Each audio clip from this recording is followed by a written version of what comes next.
Olá, a gente está na série Maturidade, Suas Zonas Errôneas.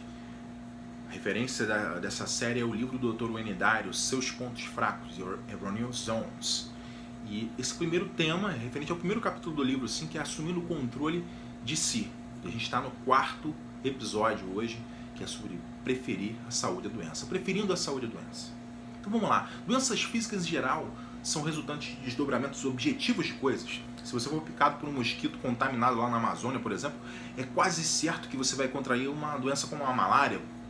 Se você ficar perto de pessoas que estão tendo sintoma de gripe, por exemplo, numa época de uma nova cepa de vírus influenza, é bem provável que você vai acabar ficando gripado também. Há, porém, outras formas da gente manifestar sintomas de doença e até de suprimir o próprio sistema imunológico para realmente ficar mais fácil da gente adquirir uma doença, um vírus ou uma bactéria, alguma coisa assim, ser infectado. E essas formas são menos prováveis de acontecer. Eu vou falar aqui de somatização. Somatização é um fenômeno psicológico muito estudado. Tem opiniões aí de pesquisadores que eles chegam a crer que determinados estados psicológicos consistentes eles são capazes de influenciar até mesmo mutações oncogênicas, instilando o desenvolvimento de câncer. O fato claro nessa situação é que muitos distúrbios não têm raízes em quaisquer disfunções orgânicas conhecidas. Muitas vezes as pessoas têm dores de cabeça, dores nas costas, úlceras, hipertensões, cãibras, urticárias, erupções cutâneas, desmaios, etc. E esses sintomas eles não advêm de nenhuma origem biológica determinada. Olha a situação. O que acontece então? Eu vou contar uma história. Eu fiz um curso de um médico americano chamado Paul Dobransky, sobre o jogo interno, e ele relata um caso que uma pessoa, nesse curso, ele relata um caso que uma pessoa chega ao hospital com a queixa principal, chief complaint, de que ela teria sido amaldiçoada por uma cigana, essa pessoa, um homem. Ele conta, em princípio, que ele estava de plantão e acreditou se tratar de um caso psiquiátrico. Porém, começou a acontecer uma coisa fenomenal. O paciente em questão, gente, tirou a camisa porque estava sentindo uma sensação de queimação nas costas, como se ele estivesse sendo chicoteado. E começaram a aparecer marcas de chicote. Ele falou, eu estou sendo chicoteado. Começaram a aparecer marca de chicotada mesmo. Ele gritava, se esperneava como se estivesse sendo chicoteado. Aí os caras lá, os profissionais de saúde lá, eles medicaram ele para controlar o quanto ele estava se debatendo, para ele se acalmar e tal, sentir menos dor, mas as marcas continuavam surgindo, não desapareciam. E ele, se ele continuasse assim, ele estava surtando, ficando vermelho e tal, esse cara vai morrer daqui a pouco, né? Aí, algum tempo depois, quando eles puderam conversar melhor com ele, que eles não apagaram ele completamente, não sei, não me lembro bem esse detalhe da história, mas eles conseguiram conversar com esse cara. Ele ainda estava com as marcas nas costas. Aí ele falou, cara, chama uma xamã que mora lá no bairro onde eu moro, lá, né? Ele era um mexicano, né? Mora no bairro lá de mexicano. Onde é que chama essa xamã que ela vai tirar essa maldição de mim? Aí eles chamaram, ligaram para ela, ela veio, foi lá, fez as preces dela na frente dele e as marcas dele começaram a sumir. A gente tá falando de gente que não tô falando nada de sobrenatural, não, porque a gente acredita, não tem nada a ver, mas eu tô falando de coisa normal, da crença do cara. Tá? Eu quero que você observe agora um vídeo aqui da série do House por um tempinho aqui e você me diz depois o que você pensa aí, tá?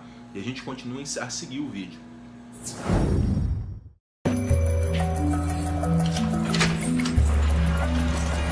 Turns out you're a citizen of the Great White North. You broke into my apartment? Technically, no. Well, technically, yeah, but 2 steps. Hardly. You're going to jail. Speaking of, you know what can get you 6 months and a $100,000 fine? Falsely claiming that you won a medal in Vietnam. You think I'm faking? Canada did not send troops to fight in Vietnam, you idiot. They sent troops to reinforce the 73 Peace Accords, which is where I tried to free a 12-year-old boy who stepped on a landmine.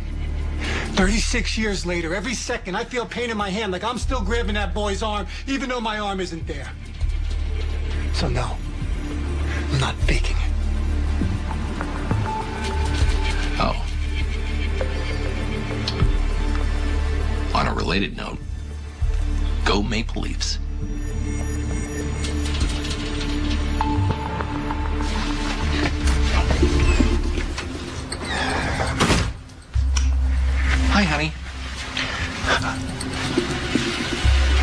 How's your day?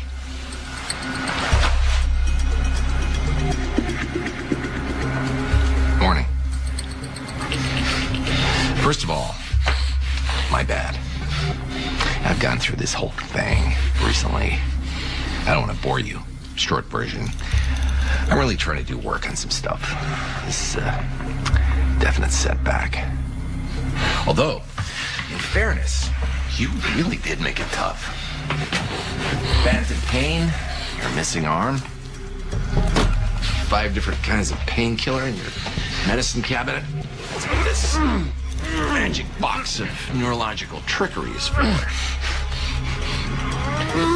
It'd be a lot easier if you do what the crazy guy who tied you up says.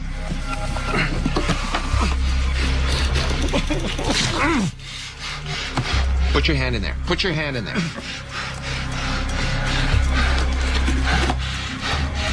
Now look. Mirror magic. Your arm is back. Now clench both your fists at the same time. Clench. Real hard.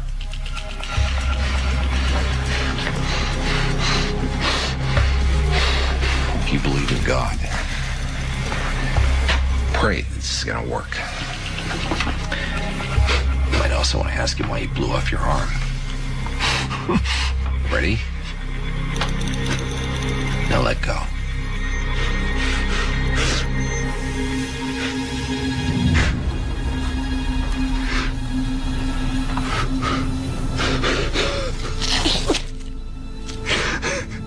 Oh my God.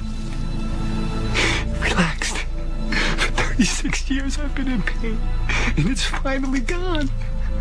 Oh my God.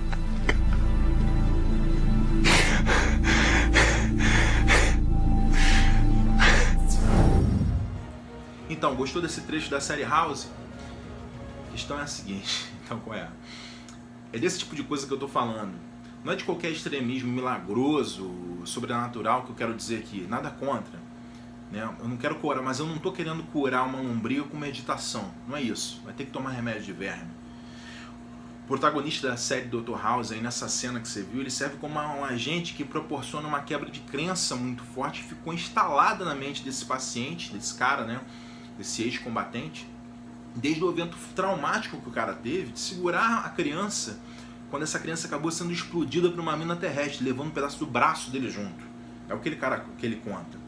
Uma criança, ela se forma com repetição de pensamento, o qual desencadeia uma emoção e vai ficando programada por uma pancada contínua ali, ou também quando acontece um forte impacto emocional, que não precisa repetir muito. Quando o impacto emocional é muito forte, na hora, a criança se instala na hora. Tá? Eu quero contar uma coisa aqui, até parar um pouquinho aqui a situação, contar uma coisa seguinte. Se eu perguntar para você, se eu pedir para você lembrar, por exemplo, o que você estava fazendo há 15 dias atrás, 14 dias atrás, entendeu? Vamos lá. Você vai dizer para mim, cara, não lembro onde é que eu estava, não lembro o que eu estava fazendo. Mas, cara, se eu perguntar para você, né, você que nasceu nessa época, você é novo, não nasceu nessa época, mas o que você estava fazendo, onde você estava no dia 11 de setembro de 2001, você vai saber onde estava, não é verdade? Pensa aí, onde é que você estava no dia 11 de setembro de 2001? O que aconteceu nesse dia, então onde você estava? É fácil de lembrar, né? Então, até que ponto você não está segurando a sua criança imaginária, igual no vídeo aí do House, com a sua atenção fantasma e sentindo as tuas dores de cabeça, seus enjoos, a sua taquicardia, etc. Quanto não é comum a gente perguntar como uma pessoa está e ela dizer que ela está na correria, ela comunica que está sendo muito demandada, que o tempo que ela tem para fazer as coisas está constantemente ocupado com obrigações que ela não escolheu diretamente. Vamos ligar isso com isso. Quem diz isso espera receber um mérito de que a nossa cultura fornece. A pessoa quer ser vista como alguém que suporta o sofrimento de se esforçar. Então, me aprove socialmente porque eu me esforço. Minha vida é uma correria, olha como é que eu sou esforçado.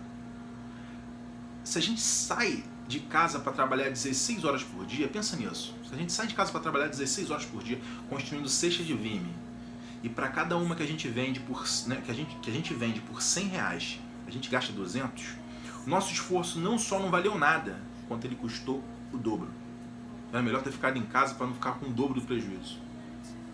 O que vale é o resultado do que a gente faz, e não o esforço. Parece óbvio, mas o quanto no dia a dia não tem gente querendo aumento porque é esforçado. Será que é teu caso? E aí? A moral da história é que a gente é bombardeado por uma cultura que tende a convencer que a gente só merece o fruto do nosso trabalho se a gente sofrer para conseguir.